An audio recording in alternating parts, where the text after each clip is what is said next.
Well, thanks to the big orange gremlin looking motherfucker, multiple farms in Texas just shut down overnight. Why?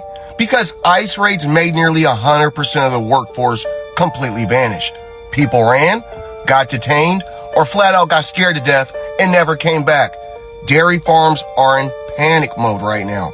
Cows gotta be milked every 8 hours. And guess what? Nobody's showing up to milk these fuckers, folks. This isn't some Texas problem either. This is happening across the entire nation. ICE isn't just out here enforcing some bullshit laws. They are actively crippling our food systems with fear and chaos. You want to talk about consequences? This ain't just about politics anymore, y'all. It's about what's on your table, what's in your fridge, or what's about to be missing from your store. These Nimrods aren't saving America. They're starving it. So Texas farms don't have no workers? I like salad, y'all. I mean, what we gonna do? I'm not going out there. Y'all should have left them folks alone. Now look at us. We already overweight, out of shape, high blood pressure. Now we ain't got no vegetables. I am just waiting on MAGA to report to the fields. It's your turn. Hello guys, and welcome to the Joe Report, where we get an outsider's view with an insider's clarity. Let's get into it. This is news out of Texas. But folks, these are alarm bells ringing for the entire United States. And our government is not listening. Overnight, multiple farms in the state of Texas completely shut down. And the reason for this shutdown was because they have lost almost 100% of their workforce. Now, we know this is the result of the immigration raids and stricter enforcement, but the ripple effect is going to be felt all the way across this country. Now, you've got crops that are rotting in the fields. You have livestock that is not being attended to at all, and that takes a lot of personnel. And we're talking, so now we're getting every area of food to include meat. And the communities that surround these farms, those businesses and those people who depend on the income from these farms, it's creating disasters for small communities in Texas. Now, this is not stopping at Texas farms. This is going to end up all the way across America, especially in the breadbasket, the middle of the nation, because they have tons of immigrant help. But folks, the alarm bells are ringing. Your food on your plate is being affected. So you got to think about it. It won't be soon until either prices go ridiculously high or you just won't have any food to buy. Those in the livestock, and the very next day, all of those workers are gone. That's what has happened in Texas. And entire fields of crops are being left to rot because there's no one to pick them. Livestock, like dairy cows, that have to be milked twice a day when they're lactating, there's no one to tend to them. These farms are going to go under. And it's not going to just affect Texas farmers. This is going to affect the breadbasket of the nation very soon. Most of these farmers voted for the felon in chief. And now they are reaping what they have sown, quite literally. Is America great yet? And all of these red-faced, conservative MAGA folk who have complained for years about these illegal immigrants are taking our jobs. It's funny, they're not lining up to go work out in these fields for that low pay out in the hot sun. And what's unspoken is many of these farmers and many of these racists thought that we Black Americans were going to rush out there because they have come to believe their own racist stereotypes and lies about Black people. And they did. They thought we were going to line up to go work in those fields. Ha ha, tricks are for kids. Our ancestors already been there and done that, and they were not paid at all. They were forced to work in fields, whipped and tortured. This is a new day. And so I suggest everyone who has ever complained about illegal immigrants taking our jobs, you get you some 100 SPF sunscreen and get your ass out there in the fields if you want produce, period, in your grocery stores. And think about this. This is going to have a ripple effect.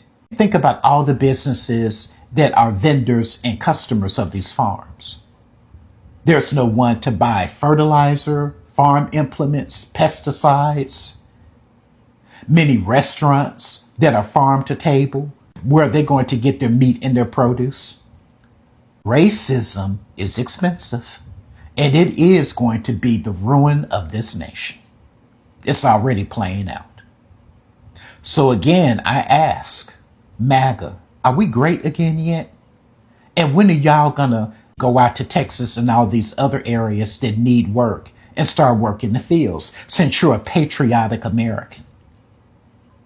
I'm waiting to see when that's going to happen, but I'm not going to hold my breath. Texas farmers are panicking. The same people who voted for mass deportations are now watching their crops rot in the fields. There's no one to harvest them. The immigrant workers they pushed out were the backbone of their farms, and now, with labor gone, they're facing mass losses. This is what happens when political choices come full circle. Before we proceed, all credit goes to the creators of these videos. Let's watch a few more reactions, and I'll come back with my final commentary. So there's reports coming out right now about farms in Texas losing nearly 100% of their staff due to immigrant workers not turning up because of fear of the ICE raids. So let's talk about that. Texas farms generate around $32 billion a year in revenue for the state, huge, valuable, and there's around 100,000 and there's hundreds of thousands of farm workers in Texas. And around 30% of those are foreign born, and around 17% of those are undocumented. So there's a lot of immigrants and a substantial number of undocumented immigrants. Now, the ICE raids have caused people to stay at home, and because of the fear that they're going to get deported. This means that farms are losing their staff. Some dairies have lost half their workers overnight. That's halts milk operations, and also means the herd isn't being tended to. But it's not 100% of staff, because less than 30% are immigrants in the first place. So we need to clarify 2 points. First of all, it is an issue because farms require a lot of manual labour. And even if you're losing 10% of the staff, that's going to be a bigger impact, but it's not 100%. Now, the reason it's a problem right now is this harvest is going on right now. So it's the winter wheat harvest, so it's plants that winter, gets harvested now, and around 50% of wheat would be harvested right now. And it's a critical phase. That's not going to happen if the staff aren't there. You then got a lot of fruit being harvested right now: cantaloupes, watermelons, peaches, plums, blackberries. They're all being harvested right now in either central or northern Texas. And these delays could either cause a loss of the crop or a reduced quality and therefore reduced revenue for the farmers. So it's actually quite a big issue. There's also secondary effects. Hay and silage is having troubles being harvested. That means there's going to be a long tail impact because the lack of hay now is going to impact the feed supplies later on. You've also got problems with logistics, so haulage, delivery, and then food processing plants. They think about abattoirs, etc. If the immigrant workers don't turn up for that either, you're not going to be able to get the food processed even once it is going from the farm to the factory. So this is quite a big issue. Not 100% of staff, but it is a significant percentage of staff, which is going to impact food supplies. For years, the agricultural backbone of Texas has leaned heavily on migrant labor, and documented workers have long been the unseen hands picking produce, maintaining fields, and doing the back-breaking work that keeps food on America's tables. But instead of being acknowledged as essential, they were painted as threats, fueled by rhetoric that promised to take the country back. Many farmers voted in favor of the very policies that would eventually guard their own labor force. Now, as deportations increase and fear spreads in migrant communities, these workers are disappearing, and so is the harvest. It's a classic FAFO situation. Farmers thought they were protecting their land, their values, and their way of life. What they didn't realize or refused to see was that the people they were cheering to be removed were the same people making that life possible. Without enough hands in the fields, crops are being harvested. Produce that could have fed thousands is left to rot, and the economic losses, devastating. Some estimates suggest millions of dollars in spoiled crops, all because there's simply no one left to do the work. It's a bitter pill to swallow, especially when the warnings were loud and clear. Black people tried to explain the consequences of mass deportations, especially in states like Texas, where agriculture depends on immigrant labor. But those warnings were drowned out by chants of Build the Wall and America First. Now, with the harvest season ruined, some of those same voices are quietly admitting their mistake, but for many, it's too late. That's the danger of blindly backing policies without thinking through the real-world impact. There's no help coming, and there's no backup crew arriving to save the crops. What's even more ironic is that many of these farmers supported the idea that undocumented immigrants were stealing jobs. But now, with thousands of job openings in the fields, no one's lining up. The truth is, most Americans won't do that kind of labor, not for the pay, not in the conditions, and not with the same skill. Migrant workers didn't steal jobs, they filled the ones no one else wanted, and now they're gone. The economic ripple effects go beyond the farms. Local businesses that depend on the agricultural economy, equipment suppliers, transport companies, grocery stores, are all feeling the pressure. If the farmers suffer, the whole rural economy suffer. This isn't just about produce rotting in the fields, it's about entire communities being brought to their knees by policies they once supported. There's a lesson here.